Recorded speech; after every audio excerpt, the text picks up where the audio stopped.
waayahay waxaan gudaha ku jirnaa Sam's Club ku yaala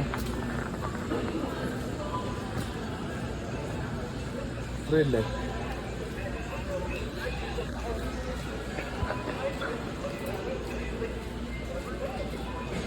waxaan raadinaynaa alaabahan rabno Halloween.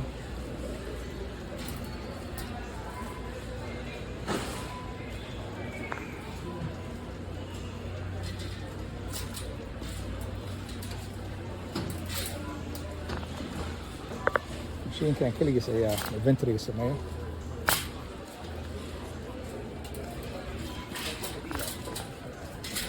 waxaan raadinaynaa alaabo sala. make sure always inaad fiiriso waxyaabaha salka. okay waa ila socodsiinaynaa. waagaa weli waxaan ku jirnaa Sam's Club. waxaan aragnaa product xaggan faa'iido leh. waffles to go 20 piece price ka la iibinayana waa 98 banduko. waxaan raadinaynaa productigan waxa aan ka samayn doono sawir ayaan ka qaadayna. we go from there. okay Amazon aa iibinaysa gudahaan u galayna waa baaraynaa.